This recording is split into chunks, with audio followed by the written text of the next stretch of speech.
Good morning, everyone. I am Harish Kumar, Associate in School of Hotel and Tourism Management, Jasjit University. I extend a warm welcome to all of you. So, topic for the panel discussions is a culinary trend of 2025, what India wants to eat. So, for this panel, we have panelists Chef Babu, Chef Vaibhav, Chef Gauri, Chef Jasjit, and Chef Kumar. So, my first question to the Chef Babu, to you, what drives customers to repeat the same food order psychology? Yeah, as per me, it's the safe food, the reliable food, and the most effortless food. So these are something which I believe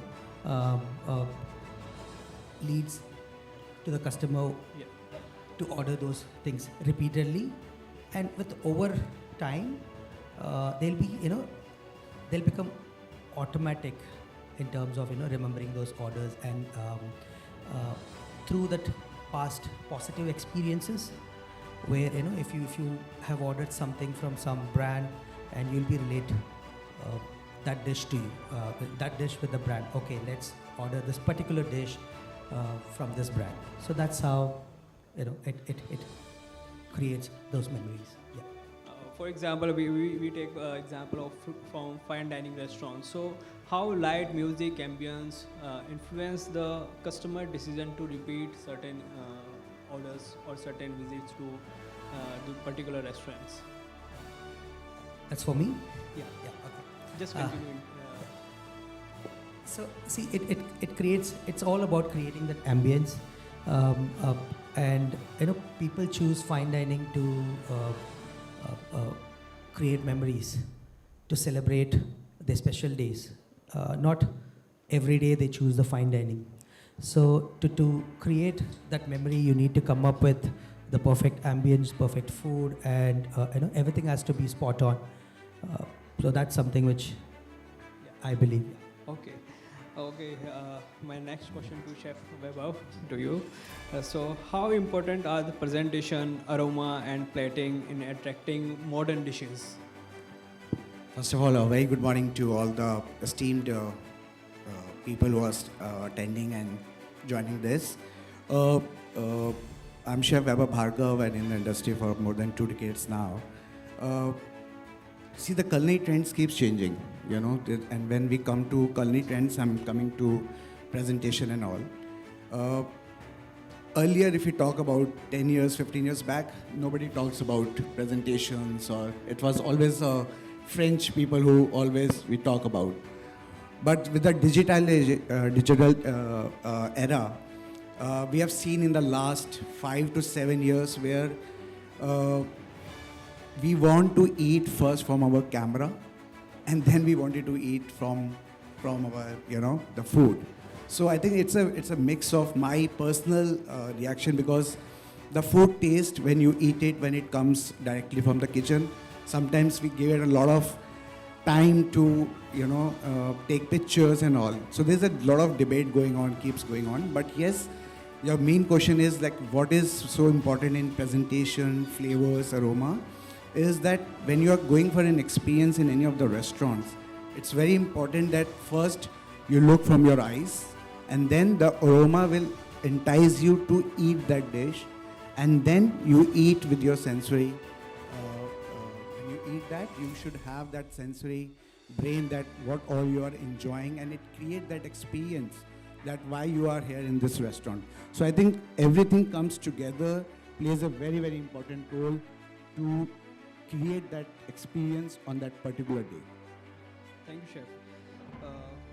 So, Chef Gauri, please enlighten your wisdom upon what menu design elements increase customer ordering behavior. I don't think anyone likes a very big menu. So making decisions is one of the hardest things that people face on a day-to-day basis. Even if you're going to buy a simple t-shirt, whether you want a black or a white, that takes a minute. You pause. So if you simplify that, many restaurants think that the bigger the menu, the more pages, number of cuisines that they have, the more number of dishes that they have, the better they are. Actually, it's quite the contrary in my experience. I feel that the shorter, the more crisp, the more direct the menu is, it's a better food eating experience because you get there faster. You have not procrastinated a lot about it. Also, you use the menu to create a roadmap for what you want your customer to eat. So, in my opinion, a menu is actually one of the most powerful things that a restaurant can actually have.